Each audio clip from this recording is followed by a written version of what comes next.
चाहिए तो सम्मान से देखिएगा। आप अपनी बहन के लिए शेर बन जाते हैं तो दूसरे बहन के लिए कुत्ता मत बनिएगा यार। और लड़कियों से भी हम ये जरूर कहेंगे कि आप आधुनिकरण के चक्कर में अपनी संस्कृति मत भूलिएगा। आधुनिक बनिए, वेस्टर्न कल्चर नहीं, मॉडर्न बनिए। कौन कह सकता है कि भारतीय वस्त्र में, भारतीय संस्कृति में कोई मॉडर्न नहीं हो सकता है? क्या एपीजे अब्दुल कलाम मॉडर्न नहीं थे? किसी की औकात है जो उनकी बराबरी कर सकता है? स्वामीनाथन हो गए, तो ये क्या चीज, आधुनिकरण नहीं था।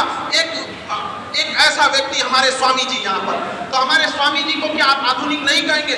आज से 50 साल पहले जिस व्यक्ति ने कल्पना की थी, उनके अधूरे सपने को पूरा करने में हम लोग के पसीने छूट जाते हैं। सोचिए वह व्यक्ति अकेले कैसे लड़ा होगा जब हमको इन संसाधनों से लड़ने में इतनी समस्याएं हो रही हैं। और आज के समय में गार्जियन को भी कहेंगे, जो छोटे बच्चे हैं, उन छोटे बच्चों की शिक्षा में आप बाधा मत बनिए। बहुत बार ऐसा होता है कि बच्चे स्कूल में जाते हैं, उन्हें समझ में नहीं आता है तो भागने लगते हैं।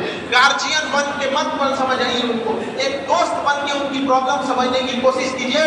क्योंकि अभी भी जितने गार्जियन हैं, आपको अपना बचपना याद कीजिए कि कुछ ऐसी समस्याएं होती थी जो आप अपने गार्जियन को नहीं लेकिन दोस्त को बताते थे। तो दोस्त बनकर उनसे पूछिए। वरना अब महिला लोगों को भी करते हैं कि आप जो अपने बच्चों को ये मत कहिए कि उनका लड़का तो इतना अच्छा पढ़ता है, तुम काहे पढ़ते हो, तुलना मत कीजिए। वरना जिस दिन वो पलट के आपसे कहेगा कि रेस्टोरेंट में तो खाना इतना बढ़िया बनता है, आप कैसे बनाती हो, तो लौट जाएगा, आपको तो खराब लग जाएगा कि बेटा हमने हाथ का नहीं खाता। उसको कैसा लगता होगा? आपका बेटा है, आप उसको दुनिया में बाकियों की तुलना में 9 महीना पहले से जान रही होती है। आपको पता है कि आपका बेटा निकम्मा नहीं है। समाज से उसको अकेला मत छोड़िए। अगर उसको माँ बाप का साथ मिल गया और शिक्षक का साथ मिल गया, पूरा दुनिया जीत सकता है। महाभारत में जिन लोगों ने युद्ध जीता, उनके साथ बस इन्हीं 3 लोगों का साथ था, माँ बाप और उनके गुरुओं का। इसलिए उनको अपना दोस्त बन के समझिए। उनकी कोई गलतियां हो रही है तो समझने की कोशिश कीजिए। और शिक्षक से भी कहते हैं कि आपके पास ज्ञान का भंडार है, लेकिन जो आपसे शिक्षा लेने आया है वो एक साधारण सा बालक है, उसके सामने आप बहसबाजी और ज्ञान का परिचय मत दीजिए। और इतना ही शौक है ज्ञान का परिचय देने के लिए तो बराबरी में परिचय दीजिए। एक आयोजन कराइए जहां शिक्षकों का वार्तालाप हो वहां पर। बल्कि शिक्षकों का कर्तव्य बनता है कि छोटे बच्चों को एकदम छोटे से छोटे लेवल में जाके समझाएं ताकि उसे समझ में आ जाए। देखिए, हमारे घर में अगर कोई पकवान बना है तो उसे हम कलछुल से नहीं खा सकते क्योंकि मुंह में नहीं घुसेगा। उसको खाने के लिए हमें छोटा चम्मच लेना पड़ता है ताकि हमारे मुंह में जा सके।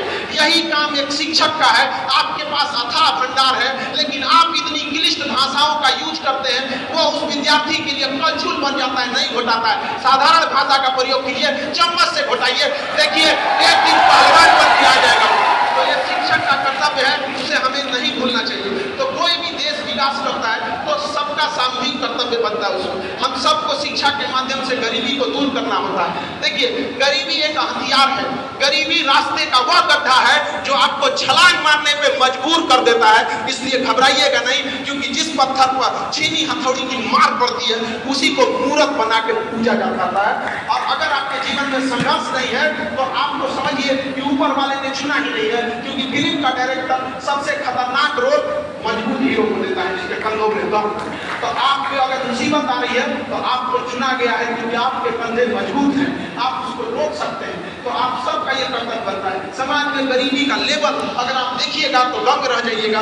आपके यहाँ देखिएगा, शादी ब्याह का महीना आएगा तो किसी बूढ़े बाबा दादा को देखिएगा, जब उन्हें खाना खिलाया जाएगा ना तो देखेंगे कि कोई देख तो नहीं रहा है, तो कोई मिठाई मिलेगा तो धीरे से रख लेंगे कि अपने घर में ले जाके नाती पोता को इसमें से तोड़ के दे